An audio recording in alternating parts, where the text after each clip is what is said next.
Welcome everyone to ज्ञानी CA ज्ञान at your finger tips. और आज हम समझते हैं कैसे क्रिप्टो करेंसीज पे टैक्स लगाया जाता है इंडिया के अंदर। सबसे पहले समझते हैं क्या होती है crypto currencies. Crypto currencies digital currencies होती हैं जिनकी मदद से हम गुड्स और सर्विसेज खरीद सकते हैं, similar to any other currencies. India और पूरे वर्ल्ड के अंदर बहुत सारे डिजिटल करेंसीज होती हैं और कुछ पॉपुलर डिजिटल करेंसीज जिनके नाम आपने ज़रूर सुने होंगे, जैसे bitcoin, Ethereum, ripple, Litecoin, bitcoin cash और आयोटा। इन बहुत सारी क्रिप्टो करेंसीज पे कैसे टैक्स लगता है इनकी सेल पे समझते हैं। सेक्शन 247A इंसर्ट किया गया इन income tax act through finance act 2022, जो बात करता है और डिफाइन करता है वर्चुअल डिजिटल एसेट्स को, जो बोलते हैं हम VDA।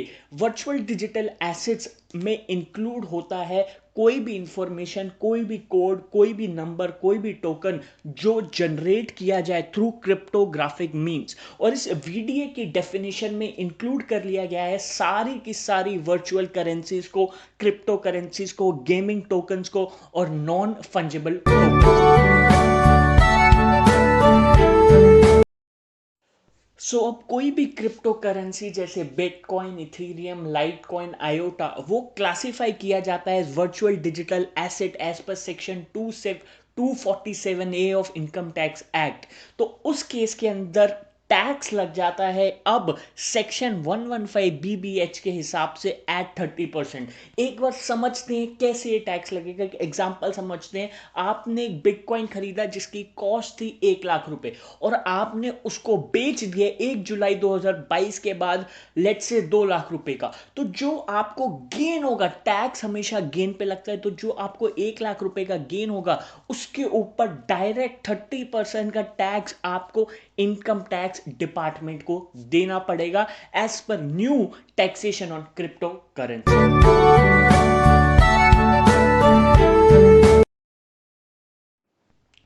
क्रिप्टो पे 30% टैक्स के साथ साथ TDS एट 1% भी इंपोज कर दिया गया है एज पर सेक्शन 194S।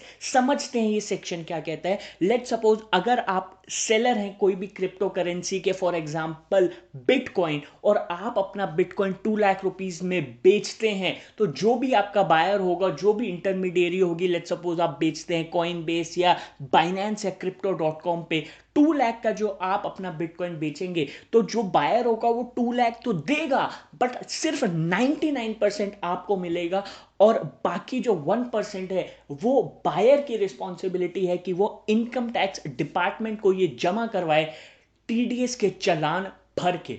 और अगर आप जानना चाहते हैं कि कौन सा चालान भरना पड़ेगा, कैसे भरना पड़ेगा, तो प्लीज मुझे कमेंट में जरूर लिखिए ताकि मैं इसके ऊपर एक डिटेल वीडियो ला सकूं।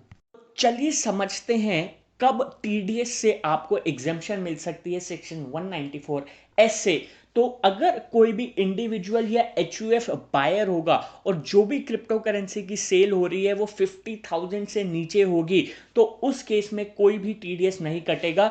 2 कंडीशंस है कि जो भी इंडिविजुअल और HUF हैं उनकी सेल्स या ग्रॉस रिसिप्ट उनके बिजनेस से ड्यूरिंग द ईयर 1 करोड़ से एक्सीड नहीं होनी चाहिए। अगर वो कोई प्रोफेशन करते हैं तो 50 लाख से एक्सीड नहीं होनी चाहिए।